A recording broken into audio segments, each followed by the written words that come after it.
The conference room was too cold for such a hot day. Lin Xia stood with her hands clasped in front of her body, while the directors watched her from their seats, some with pity, most with indifference. At the head of the table, Madame Zheng leafed through the quarterly report with the unhurried pace of someone who knows they have all the time in the world. "The numbers are right here, Lin Xia." Zheng turned the report toward her without standing up. 12% below target. 12%. "Madame Zheng, if I may explain?" Xia began. "Explain?" Zheng smiled. It wasn't the smile of someone who listens. It was the smile of someone who has already decided. "You've been here explaining for 3 quarters. The board didn't hire you to explain. They hired you to deliver." Xia took a deep breath. Around the table, no one spoke. Director Luo looked away. 2 other directors pretended to read the report. "The data behind my strategy was altered before it reached the board." Xia said this calmly, looking directly at Zheng. "I'm not speculating. I have the original records." Zheng didn't blink. What a serious accusation. She closed the report. And what a lack of concrete evidence to back it up. "I have the proof. I just need 48 hours to..." "You have 30 days. Silence. 30 days to hit the full quarterly target." Zheng stood up, buttoned her blazer. "If you do, we'll talk about those altered records. If you don't..." She paused for effect. "The company will need a manager who delivers results, not excuses." Xia didn't look away. "Understood." "Good." Zheng walked toward the door. She stopped. Didn't turn all the way around, just enough for the words to land. Some people simply don't have the right blood to lead, no matter how hard they try. The door closed. Lin Xia stood still for exactly 3 seconds. She counted. 3 seconds was all the time she allowed herself to feel.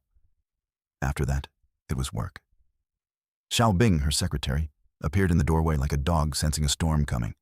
Head down, folder held against his chest. "Xia, did you see the email that just came in?" "What email, Bing?" "The new volunteer intern. He starts today." Xiaobing wrinkled his nose. "Who sends an intern during a crisis?" "The board." Xia picked up her own documents from the table. "Where is the error confession form Zheng left for me to sign?" Xiaobing pulled it from the folder with 2 fingers, as if the paper were burning. Xia looked at him, took it, tore it in half, carefully, without drama, folded the pieces and put them in her blazer pocket. "Filed, in case we need it later." "You just tore up her document." "I filed her document, in pieces. There's a difference." She walked toward the door. "Send me the intern's profile." "And Bing..." She stopped. "Thank you for waiting outside." He opened his mouth, closed it, turned red. She was already gone. The intern arrived at 2 in the afternoon. Nobody paid much attention. Tall man, hair neat without being vain, clothes too plain for someone who cares about appearance. He carried a leather backpack that, had Xiaobing known what it was, he would have recognized as expensive enough to buy his car. But Xiaobing didn't know. Shen Yu signed the entry sheet as U.S., handed it back without smiling. He looked out over the open work floor with the expression of someone cataloging every detail. Not out of curiosity, but out of method. Xia appeared from the hallway and stopped in front of him. "Are you the volunteer intern?" "I am."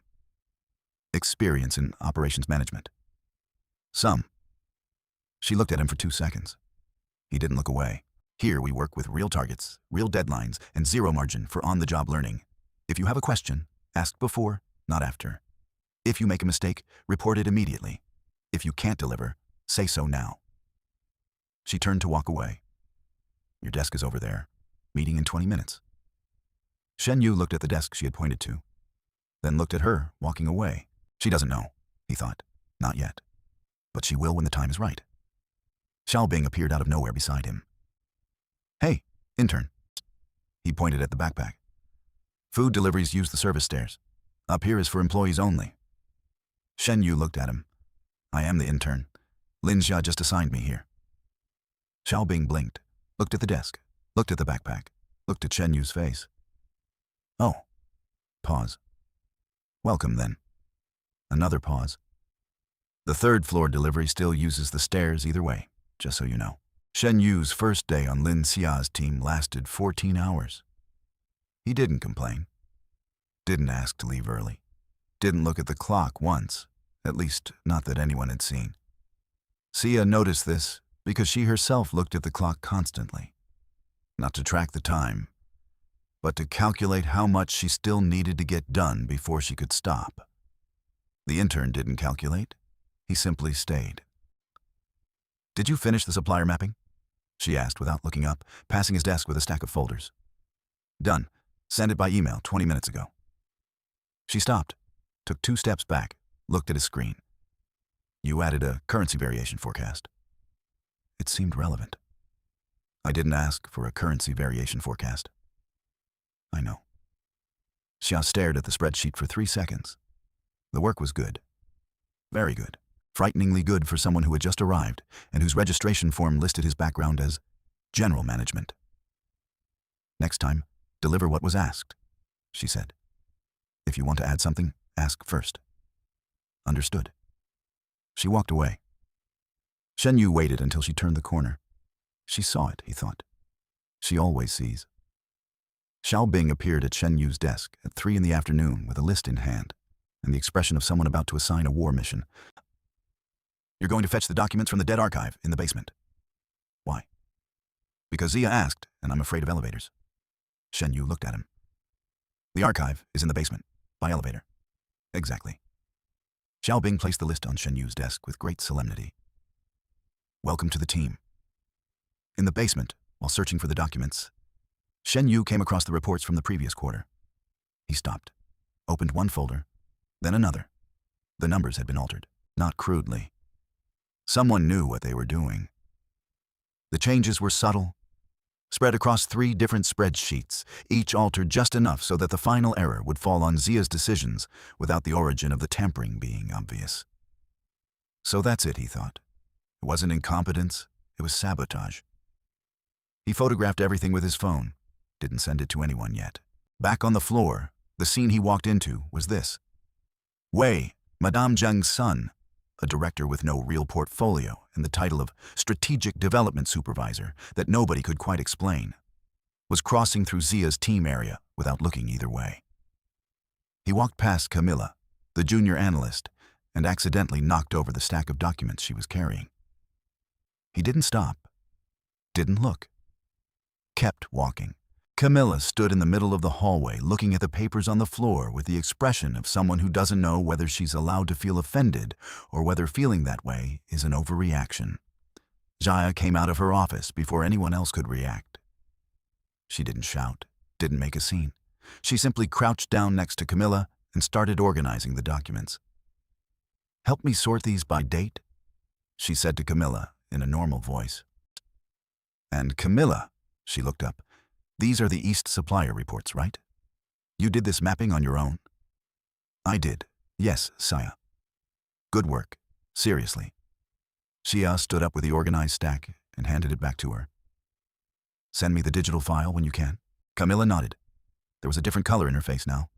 It was no longer the expression of someone who doesn't know whether she's allowed to feel offended. It was something else. Shen Yu watched it all from the entrance of the hallway. She didn't apologize on Wei's behalf, didn't explain, didn't minimize. He observed. She just made Camilla visible again, in 30 seconds. On the other side of the floor, Wei walked into Zheng's office without knocking. "Mom, the new intern keeps looking at everything like he's evaluating it." Zheng didn't look up from her documents. Every intern thinks they're evaluating. It's the illusion of youth. This one is different. "Wei." She finally looked up. "Handle your side, I'll handle mine." He left. She went back to her documents, but her eyes stopped. Intern. Arrived the same day the board announced the internal audit. Coincidence, she told herself. But Madame Zheng didn't believe in coincidences. At 7 in the evening, when most of the team had gone home, Xia was still at her desk when the system flagged an alert. Access to the company's historical archive detected at 2:37 p.m. User, Lin Xia. She frowned. She hadn't accessed the archive at 2:37 p.m. She was in a meeting at 2:37 p.m. Someone had used her login. She stared at the screen for a moment, then opened the access log to see what had been searched. Folder, Founding Documents. Subfolder, Shen family, years 1990-2002. Xia closed the computer, opened it again. The log was gone. Someone logged in with my credentials, she thought, and then erased the trail. She looked out at the empty floor. Shen Yu was still at his desk, his back to her, typing. She walked over to him. Did you access the historical archive this afternoon? He turned around slowly. I went to fetch the documents Xiaobing requested. Physical archive, basement. Digital archive, internal system, founding documents folder. He looked at her. Didn't blink too fast. Didn't look away. No. She stared at him for 3 seconds. All right. She walked back to her desk. You can go, it's past closing time. But she didn't believe him, and he knew she hadn't believed him. The strategic alignment meeting was scheduled for 10 in the morning. Private room, restricted attendance list. Lin Xia had been preparing that meeting for 3 days. The data, the order of presentation, every question the directors might ask, and every answer she would have ready. It was the meeting that would show the board that the 30-day target was achievable, and that the previous quarter's numbers had not been her mistake.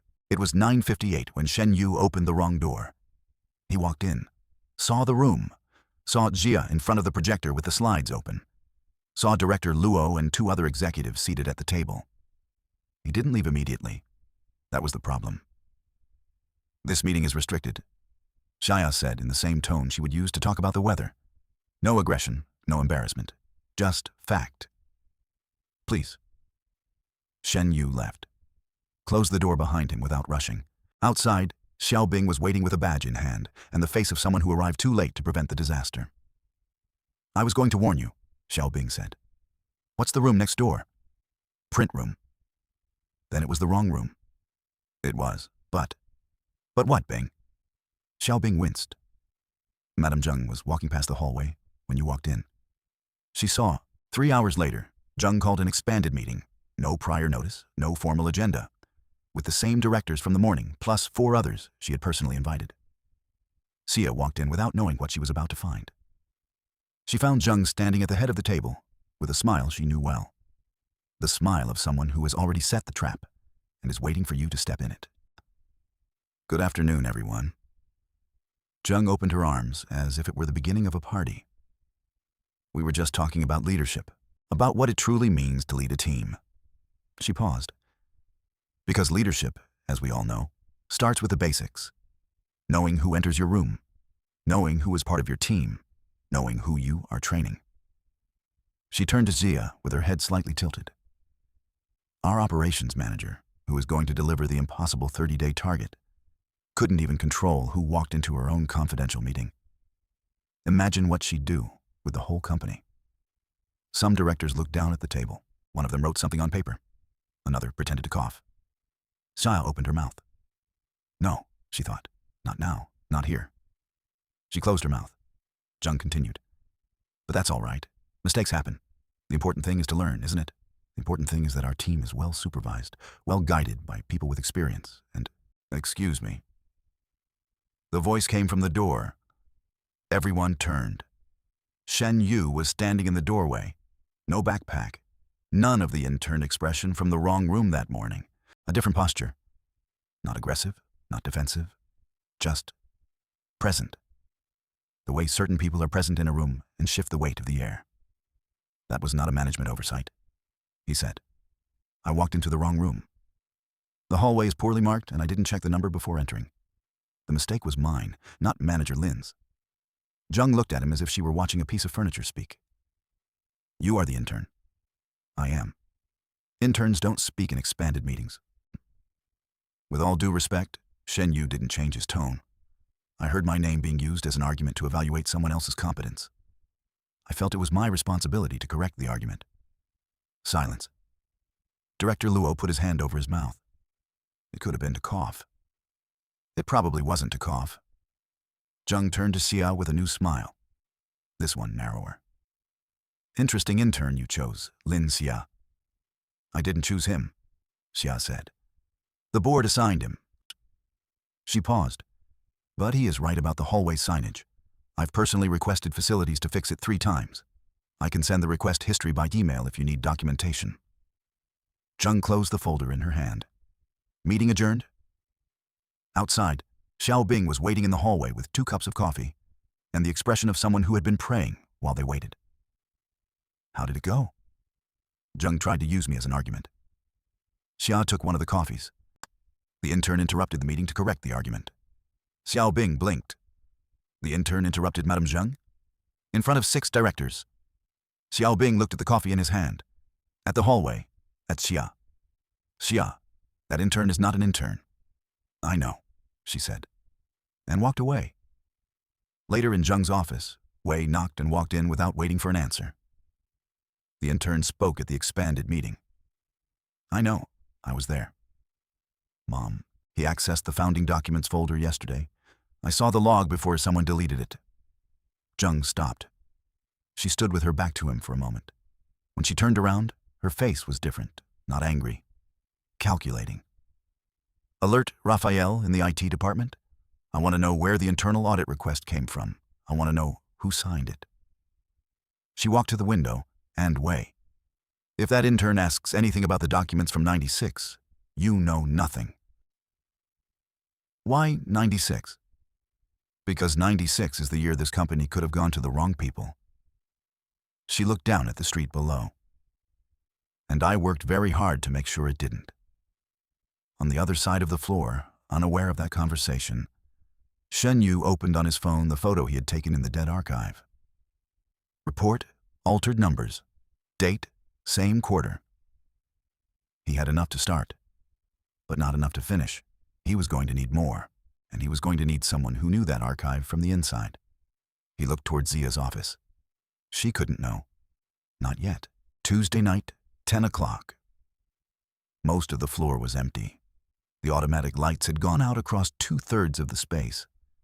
What remained was the island of light around Lin Xia's desk, her computer screen, and the sound of her typing at the pace of someone who still has 3 hours of work ahead of them. Shen Yu arrived with 2 cups. An Americano, no sugar. The coffee she ordered every morning. He had paid attention on the second day, filed it away without thinking, without any declared intention. He placed the cup next to her keyboard without saying anything. She stopped typing, looked at the cup, looked at him. I didn't ask for this. I know. How did you know it was no sugar? Observation. She stared at the cup for a moment. There was something in that moment she couldn't name. It wasn't exactly gratitude. It was something else. It was the strange feeling of having been seen in a small detail by someone who, in theory, had no reason to pay attention. Thank you, she said. She went back to typing. Shen Yu went to his desk. He knew he shouldn't. He knew that the closer he got, the more complicated it would be when the truth came out. But she was working at 10 at night on a problem that wasn't her fault, trying to save a target that had been sabotaged by people who should have been protecting her. And someone needed to stay. At 11:30, the internal email system flagged a high priority message addressed to the board. Sender, external audit team, subject, irregularities in the operations department, responsible party, Lin Xia. Shen Yu saw the notification before she did. He had access to the server for reasons no intern should have. He opened the email, read it, closed it. Then he did something that technically he shouldn't have been able to do. He reclassified the message as pending authenticity verification and pulled it from the delivery queue for 48 hours. The system logged the action. With his login, the real one, not the intern's. He stared at the screen for a moment after doing it. You're exposing yourself, he thought. If anyone checks the log, the cover is blown. But if that email reaches the board tonight, she doesn't have 48 hours. She doesn't even have tomorrow. He closed the system. On the other side of the floor, Xia pushed back from her chair, stretched her arms above her head, and went to the break room to get some water. She passed by Shen Yu's desk. You're still here? I am. You don't have to stay this late. Interns have set working hours. I know. She looked at him. Why do you stay? He thought for a second. The work isn't done. Xia looked at him with that expression she sometimes had. Not exactly distrust, but analysis. as if she were trying to fit a piece that didn't belong in the obvious place. "Go home, you," she said. "Tomorrow we need both of us with clear heads." He nodded. She went to get the water. She said "we," he noticed, for the first time. The next morning, Xia arrived at 7 and went straight to the physical historical archive, not the digital one, the physical one, in the basement, where old folders were kept in boxes labeled by decade. She was looking for supplier contracts from the 90s to compare with the current ones. Standard verification, nothing more. It was in the third box that she found the photo. It was a small color photo, the kind taken at corporate events in the 90s. A middle-aged man with a serious expression but smiling eyes, the company's founder. She recognized him from the official portrait in the lobby. Next to him, a young woman holding a baby. On the back of the photo, written in pen, "Shen family, March 1996. Xia stared at the photo. There was nothing extraordinary about it. It was an archive photo from a company with decades of history. But the date was March 1996, and Lin Xia had been born in March 1996. Coincidence, she thought. A lot of people are born in March. She put the photo back in the box, closed it, kept looking for the supplier contracts. But she couldn't stop thinking about that man's eyes, which were exactly like hers. At that same moment, on the 12th floor, Madame Zheng was receiving word that the email to the board had been intercepted. She read the IT report twice. Whose login made the interception? The assistant hesitated. The system logs the login, but the account doesn't exist in the employee directory. Zheng stared at the table. Did you check with the board whether they authorized external access? We did. No authorization on record. And the access to the historical archive yesterday? Same. External login. Same ghost account. Zheng dismissed the assistant with a wave. She was alone.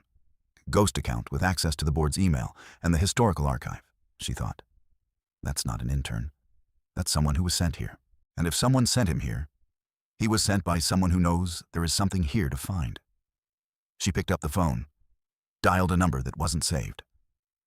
I need you to find out who requested the internal audit. Full name, connection to the company. She paused. And get me everything on the intern who signed in as U.S. Back on the operations floor, Xiaobing appeared at Chen Yu's desk with a solemn expression. I need to ask you a serious question. Go ahead.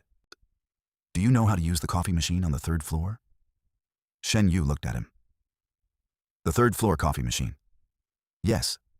Because the one here broke, and I promised Xia I would fix it, and I don't know how to use the one up there. And if I show up without coffee, she's going to realize I didn't fix it, and...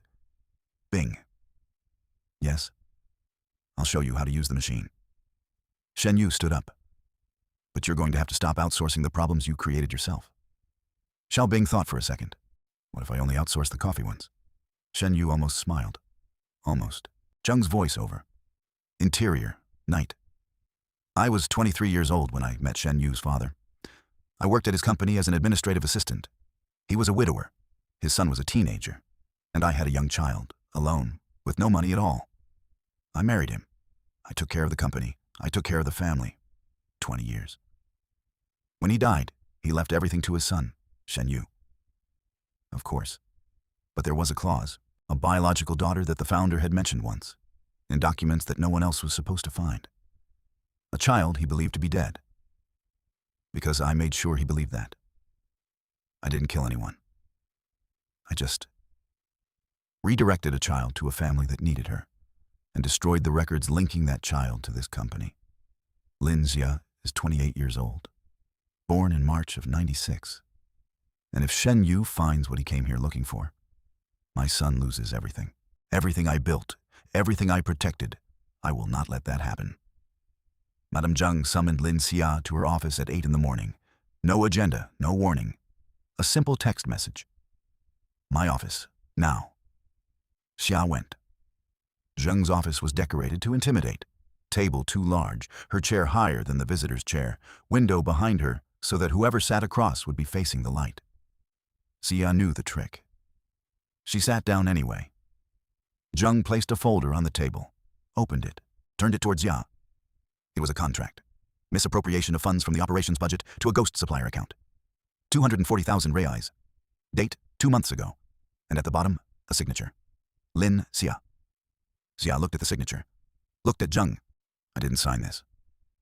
The signature says otherwise. It's forged.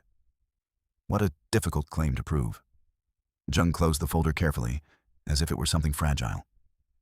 But easy to present to the board. To the legal department. To the press, if necessary. Xia stared at her.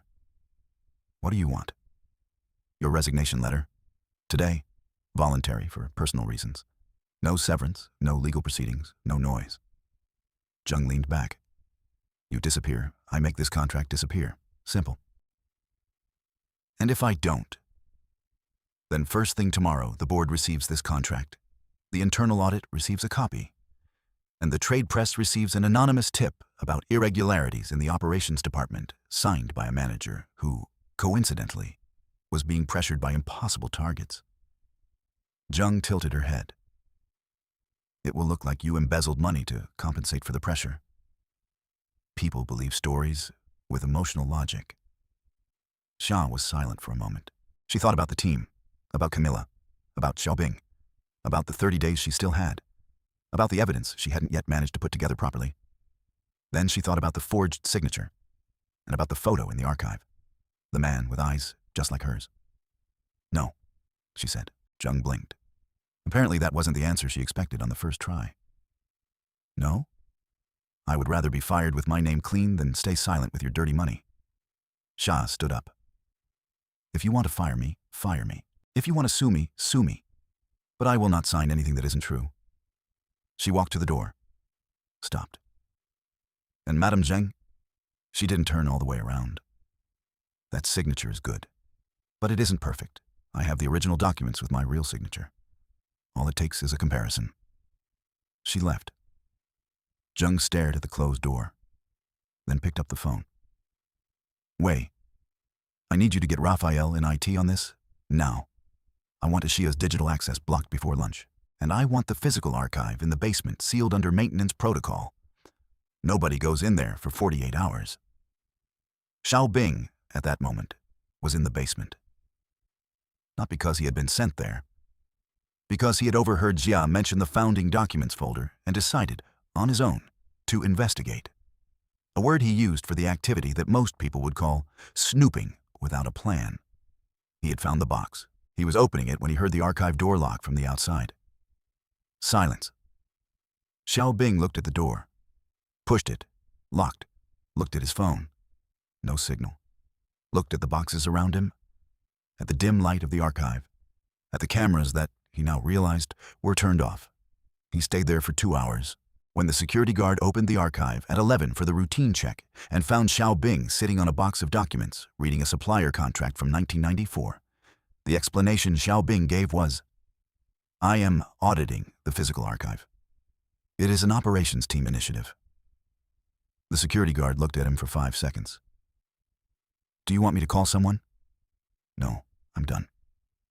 Xiaobing stood up, carefully put the contract back, and left, with dignity. Thank you for your dedication to the company's documentary heritage. Back on the floor, he went straight to Shen Yu. Someone locked the basement archive with people inside. Shen Yu looked up from his computer. With people inside being you? Hypothetically and concretely, yes. When? Around 9:30.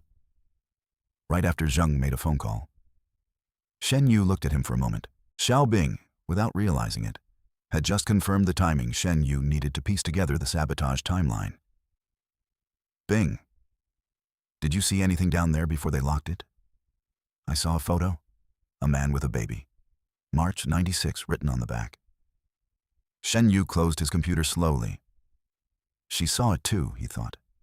I saw her coming up from the basement with that expression. And now Zheng has sealed the archive. Time is running out. Xia found the email at 2:32 in the afternoon. It was in her inbox, not in spam, not in trash, in her inbox, as if it had arrived normally, like any other work message. Sender, an internal address she didn't recognize. Subject, you should know this. No signature. The email had 3 paragraphs and 2 attachments. The first paragraph said that the volunteer intern had been sent by an external consulting firm to collect internal data on the performance of the operations department, specifically on Lin Xia's decisions over the last quarter. The second paragraph said that the methodology used was one of proximity.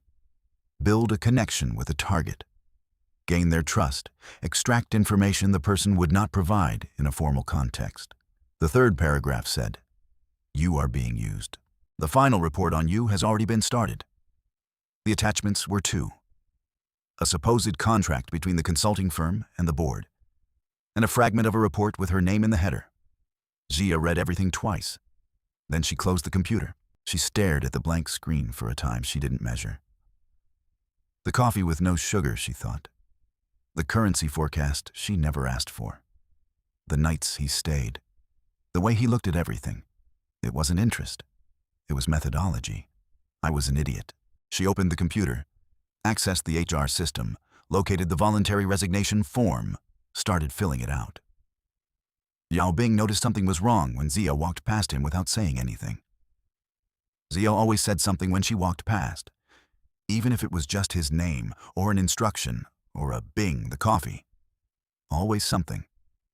Her silence was different from everyone else's silence. He went to Shen Yu's desk. Something happened with Xia. Shen Yu had already seen it. He had seen her open the email. He didn't know the contents, but he knew that expression. The expression of someone who had received information that reorganized everything they thought they knew. "What is she doing now?" he asked. "Looks like she's filling something out in the system." Xiao Bing looked. "A form. HR." He blinked. "Shen Yu. She's filling out a resignation." Shen Yu stood up. He reached the elevator at the same time as her.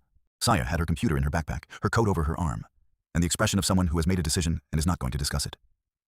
"Xia." She pressed the ground floor button without looking at him. "I need to talk to you." "No." "Xia." "No." She turned. "You know what's worse than being sabotaged by a director? Thinking someone was on your side and finding out it was just part of the job." She turned back to the elevator. "Good luck with the report." The elevator arrived. She got in. Shen Yu put his hand on the door before it closed. "That email is fake." "How do you know I received an email?" Pause. Mistake, he realized. She hadn't said it was an email. She saw the pause, saw what the pause meant. "Get out of the way." "Xia, listen. Get out of the way, or I'm calling security." He stared at her for a second, then took his hand off the door. The door closed. Shen Yu stood in front of the closed elevator, then walked back to the floor, went straight to the HR system, accessed it with a login no intern should have, and reversed Lin Xia's resignation request, classifying it as processing suspended pending procedure verification. The system asked for executive-level confirmation. He entered the code, executive code, CEO level. The system accepted and logged it. On the ground floor, waiting for the taxi, Xia received a notification on her phone. "Your resignation request is pending verification. Deadline, 72 hours. She stared at the notification. Pending verification. A resignation form didn't need verification. It was automatic. It processed in 20 minutes. She opened the request history, saw the suspension code, saw the access level, CEO level. She stood on the sidewalk with her phone in her hand and the taxi pulling up. An intern doesn't have CEO-level access. An intern doesn't intercept board emails. An intern doesn't block access to the historical archive and then unblock it. An intern doesn't stay until 10 at night for no reason. She canceled the taxi, stood on the sidewalk for a moment, then went back to the elevator. When she got back to the floor, Shen Yu was standing with his back to her, looking out the window. The posture was different from an intern's posture. She hadn't noticed before. Now she did. She stopped 2 meters away from him. "Who are you, really?" He turned around. There was no intern expression on his face. There was something else, not exactly guilt, not exactly relief. Something between the two, mixed with something she still didn't know how to name. "Xia, answer me." He looked at her. "Not here," he said. "Tomorrow." Give me until tomorrow. Why tomorrow? Because today I still don't have everything I need to explain it properly. And you deserve a proper explanation. She looked at him for a long moment. She should have left, she thought. Should have ignored the code in the system and left and never come back. But there was something in the way he said, "You deserve," that sounded different from everything he had said until now. As if it were the first completely true thing. Tomorrow, she said. 9 in the morning. And if the explanation isn't good enough, I'll sign the resignation right in front of you. She left. But before turning the corner, she stopped.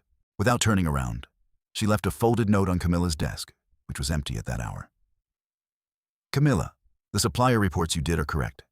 If I'm not here tomorrow, take them directly to Director Luo. No one else. Only Luo. She thought about herself last, as always. Outside, Shen Yu looked at the note she had left. If I'm not here tomorrow. He picked up his phone. Dialed. Luo, tomorrow is too late. We need to act. It was 8:50 when Shen Yu sent Xia a message. Reserved meeting room. 12th floor. Not Zheng's office, the glass room at the end of the hallway. Xia arrived at 9 on the dot. The room was empty except for Shen Yu, Director Luo, and a folder on the table. She walked in. Stayed standing. Didn't sit down. You can start. Shen Yu opened the folder. My full name is Shen Yu, not U.S. Shen Yu, I am the CEO of this company. I took over 3 years ago, after my father died. He pushed the folder toward her. I came in as a volunteer because there were signs of structural fraud within the board. I needed to see it from the inside, without them knowing who I was. Xia looked at the folder. At him. Why me? Because the sabotaged reports pointed to you. And I needed to know whether you were part of the scheme or a victim of it. He paused. It became clear very quickly. Yesterday's email was fake. It was. Planted by Zheng as soon as she found out I was investigating. Xia was silent for a moment. The rest of the folder? She said. What else is in it? Shen Yu and Director Luo exchanged a glance. Xia. Director Luo spoke for the first time. What comes next is harder. You need to be ready. I am. Shen Yu turned to the next page of the folder. It was a birth certificate. Original, with the notary's stamp. Partially damaged, but legible. Father's name, Shen Guanlin, the founder. Child's name, Lin Xia. Date, March 1996. Xia looked at the document. The room went completely silent. My father had a biological daughter from a relationship before my mother's death, Shen Yu said, with a careful voice. He believed the child had died in an accident when she was 2 years old. A grief he carried for the rest of his life. He paused. The child didn't die. She was given to another family by Madame Zheng. The records were destroyed. Except for this one, which was in the founding documents folder you accessed in the basement. Xia said nothing. She looked at the birth certificate, at the father's name, at the date, at the founder's eyes in the photo she had put back in the box, as if it were just a coincidence. How long have you known? She asked. I suspected when I found the altered records from 96. I confirmed it when you went to the archive. He looked at her. Yeah, you are the rightful heir to this company. Half of what Zheng controls belongs to you by right. The glass room door opened. Madame Zheng walked in with Wei by her side. She had been formally summoned by Director Luo. Procedure verification meeting. Agenda unspecified. She came because refusing a formal summons from Director Luo would create a record. She stopped when she saw Shen Yu. She really stopped, not the calculated pause she used in meetings for effect. This one was involuntary. Shen Yu. Her voice came out differently than usual. Madame Zheng. He didn't stand up. Please, sit. What is this? A birth certificate? He turned the folder so she could see it. Which I'm certain you recognize. Zheng's face went through several expressions in rapid succession. Surprise, calculation, and finally, something that was perhaps the first genuinely frightened expression Xia had ever seen on her. This is a forgery, Zheng said. Any lawyer will. We have the original. We have the notary's record. We have the testimony of the family that took in the child, Director Luo said calmly. And we have the records you had deleted in '96, which were recovered from a backup server that IT didn't know existed. Wei looked at his mother. Mom. She didn't look at him. She looked at Xia. And for the first time in this entire story, Madame Zheng looked at Lin Xia without the calculated smile, without the head tilt, without the diminutive. What was there instead was more primitive than anger. It was fear. You will not use that name, Zheng said to Xia, quietly. You will not use that surname as if you had a right to it. Xia looked at her for a long moment. I don't intend to, she said. I won't use a name I haven't earned yet. She picked up the birth certificate carefully. But I won't pretend I don't know what I know. The room door opened once more. Xiao Bing walked in. He clearly had no idea what was happening. Shen Yu had asked him to just show up at the glass room at 9:15, don't be late. He showed up, saw Zheng, saw Xia, saw everyone's expression. And then, for some reason that probably only made sense inside Xiao Bing's head, he opened the compartment of the folder he was carrying and pulled out a small bag of confetti. I've been saving this for 6 months, he said solemnly, for some great moment. And threw the confetti. The confetti landed on Madame Zheng as she fell apart. Nobody said anything for 3 seconds. Bing, Xia said. Xia. Thank you. You're welcome. He looked at the confetti on Zheng's shoulder. It wasn't meant specifically for you, but that's all right. Zheng left the room with Wei. Not escorted, not yet. But Director Luo had already called legal while they were still in the room. She knew what was coming. And so she went straight to the phone. Activate Plan B, she said. I don't care about the cost. I care about the result. Madame Zheng's Plan B was simple, because she always preferred simple solutions when she was afraid. Saya left the building at 6 in the evening. She went to the parking lot alone. Xiao Bing had stayed behind to close up the floor. Shen Yu was on a call with legal. She had said she could go alone. It was 2 blocks away. Wei's car was waiting on the second basement level. 2 men. Door open. Saya recognized one of them as Zheng's assistant she had seen in the hallway dozens of times. She didn't scream. Not because she was too scared to scream, but because she calculated in less than 2 seconds that screaming there wasn't going to help. Keep gathering information, she thought. Observe. Wait. They took her phone, took her to an address she didn't recognize. A closed office, not the company building, not Zheng's home. Neutral. Disposable. Zheng was waiting. Sit. She didn't scream. Not because she was too scared to scream, but because she calculated in less than 2 seconds that screaming there wasn't going to help. Shen indicated the chair as if it were a business meeting. Xia sat. What exactly do you want? Xia asked, in a normal voice, as if they were discussing quarterly numbers. Zheng was slightly thrown off by that calm. She had expected fear, anger, tears, perhaps. I want you to sign the transfer of share custody to Wei. Zheng placed the document on the table. In exchange, I destroy the forged contract, erase the records we created about you, and you leave this city with enough money to start over anywhere you want. So you want me to sell my inheritance? I want you to be practical. Xia looked at the document. No phone, she thought. No way to warn anyone. No way of knowing if anyone knows where I am. But there is one thing Zheng doesn't know. Before I left the building, I sent my location to Director Luo, the paranoia of someone who had spent the last few days being sabotaged. The question is how long until he checks. Give me a glass of water, Xia said. Zheng blinked. What? Water, please. She clasped her hands on the table. I need to think. And I think better with water. Buy time, she thought. That's all you need to do. Shen Yu realized something was wrong when Xia didn't reply to his message at 6:20. She always replied. She was quick at everything, reading, responding, deciding. He called. It went straight to voicemail. He called Xiao Bing. Did Xia leave? About 40 minutes ago. Why? Did you see where she went? Parking lot. I offered to go with her and she said she didn't need me and Shen Yu had already hung up. He called Director Luo. Luo? The location you received from Xia. I got it 20 minutes ago. I thought it was her routine. Send it to me. The address was a commercial office on the 10th floor of a glass building 6 kilometers from the company. But Shen Yu didn't go there directly. First, he called legal. Then he called 2 board members he knew were on his side. Then he called Director Luo again. Call an emergency assembly, now. All directors. Main room. In 40 minutes, I'll be there with the full evidence. Shen Yu, we don't have quorum to... Luo. Xia is with Zheng against her will. We'll deal with quorum later. Call it. The assembly started without him. Zheng was summoned by protocol. Board member, mandatory attendance. She showed up because she still didn't know that Shen Yu had found Xia.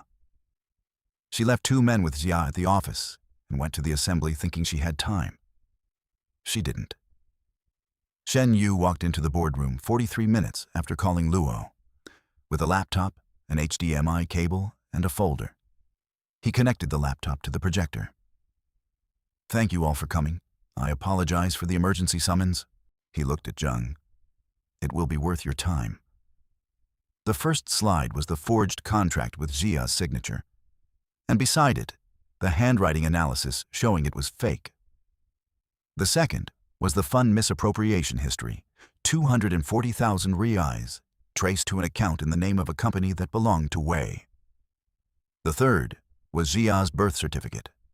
The fourth was the series of records Zheng had ordered deleted in 1996, recovered from the backup server. The fifth was the transcript of Zheng's call activating Plan B that afternoon, captured by the internal monitoring system she didn't know Shen Yu had activated when he took over the investigation. Zheng stared at the screen. Wei was in the audience. He had been summoned as an interested party in the agenda. He looked at the screen, at his mother, at the screen again. I didn't know about all of this, he said, out loud, to the room. I knew about part of it, but not about Wei, Zheng said. Mom, I won't. If I stay silent now, I'm an accomplice and I can't. Wei. The ghost supplier account was opened by me. She asked me to. I didn't know it was for embezzlement. I swear I didn't know. He looked at Director Luo. I am willing to testify. Zheng stared at her son. For the first time in this entire story, Madame Zheng had nothing left to calculate. Director Luo stood up. On behalf of the board, I request the immediate suspension of Madame Zheng from all executive and director functions of this company, effective immediately, pending criminal investigation. He looked at the security guards Shen Yu had positioned at the entrances before walking in. And I request that the authorities, who were notified 20 minutes ago by the legal department, be received at the main entrance. Zheng was escorted out while the other directors were still processing what they had seen. Shen Yu left the room before the assembly was over. He went straight to the address from Xia's location. When he arrived, Zheng's 2 men had already been informed that she had been detained. One of them had fled. The other was trying to when Director Luo sent security. Xia was sitting in the same chair, with a glass of water still in her hand, the share transfer document on the table, unsigned. Shen Yu walked in. She looked at him. You took long enough, she said. I had to hold the assembly first. You held an assembly before coming to get me. I held the assembly to get you. Without the assembly, Zheng would have left here with the document signed or destroyed everything before being detained. Xia stared at him. You are so annoying, she said. I know. She stood up. She was fine. There was no sign that they had laid a hand on her. Only the phone they had taken, which was now on the table, returned when the assistant fled. She picked up the phone, looked at Shen Yu. Is the team okay? He blinked. First question. Not about Zheng, not about the inheritance, not about herself. The team is okay. Xiao Bing? Xiao Bing sent a message asking if he could save the leftover confetti for the next occasion. Xia closed her eyes for a second. When she opened them, there was something on her face that wasn't exactly a smile. But it was the first true moment of relief he had seen since the day he arrived. Let's go, she said, and left without signing Zheng's document, which stayed on the table, blank, as proof of everything that didn't happen. The first board session with Xia as a full member lasted 3 hours. She didn't speak more than necessary. She didn't use the Shen surname. She signed the documents as Lin Xia, as always. When one of the oldest directors called her Miss Shen for the first time, she corrected him calmly. Lin. For now, I'm still Lin. For now, the director repeated. I'm still earning it. After the session, when the other directors were filing out, she stayed in the room. Shen Yu stayed too. They stood in silence for a moment. The kind of silence that happens after a lot of noise stops all at once, and the silence feels too large to fit in a single room. You want me to apologize? He said. No. Xia. I don't want an apology. She turned to him. An apology is for when you did something wrong. You were investigating a fraud. It was your job. She paused. What bothers me isn't that you lied about who you were. It's that I figured it out too late. You figured it out before I told you. That's not a compliment. But there was something at the corner of her mouth that almost was. Shen Yu stood up, went to the window, stood with his back to her for a second. When he turned around, there was an expression she hadn't seen before. Not the CEO expression, not the intern expression, just him. Xia, I need to say something, and I need to say it properly. Go ahead. You are the most competent person I have ever worked with. The most honest. The one I have seen defend the people around her the most without expecting anything in return. He walked to the table, stood on the other side, with her. And you are the only person I want to spend the rest of my life with. Silence. That was direct, she said. You asked me for a good enough explanation. That is the explanation. That's not an explanation. It's a declaration. I know. He didn't look away. Do you accept? Xia looked at him for a moment. She should have had an articulate answer, should have had questions, should have asked for time to process. But there was something in the way he asked. Do you accept? As if it were the simplest thing in the world. That made all the questions feel unnecessary. Before I answer, she said, I have one condition. Which? The company restructuring that is going to happen. And it is going to happen. I've already seen the numbers. Doesn't let anyone from the operations team go without a case-by-case review, including Xiaobing, who is a functional disaster, but an excellent human being. Shen Yu looked at her. Contract condition before a declaration of love, he thought. That's her. I accept, he said. Then I accept too. Silence. That was direct, he said. I learned from someone. Xiaobing walked in 3 minutes later. He had been waiting in the hallway, hearing nothing, imagining everything. He saw the two of them. He saw the distance between them, which was smaller than the normal distance between colleagues, but larger than he expected for someone who had just heard a declaration of love. So, he asked. So what, Bing? Xia said. Did something important happen? A few things. Like I'm joining the board and... She paused. The intern is staying. Xiaobing looked at Shen Yu. At Xia. At Shen Yu again. He's not an intern. No. He's the CEO. He is, and he's staying. He is. Xiaobing processed that for 3 seconds. I need a new title. Manager secretary doesn't cover the situation anymore. The marriage proposal happened right there. No planning, no ring chosen in advance, no restaurant reservation or helicopter over the city. Shen Yu picked up the paper that was on the table. The board meeting agenda, with the 30 items they had discussed that day. Folded it in half. Folded it again. Wrote something on the back with the pen that was on the table. Handed it to her. Xia opened it. Written in pen, with the handwriting of someone who writes fast when they have something urgent to say. Do you want to marry me? Mark an X. 2 options below. Yes, and I'll think about it, with no option. Xia looked at the paper. You didn't include the no option. I forgot. You forgot. Completely. She looked at him. At the paper. At him again. Picked up the pen. Marked the X on yes. Xiaobing, who had seen everything from the door, ran out to fetch the rest of the confetti.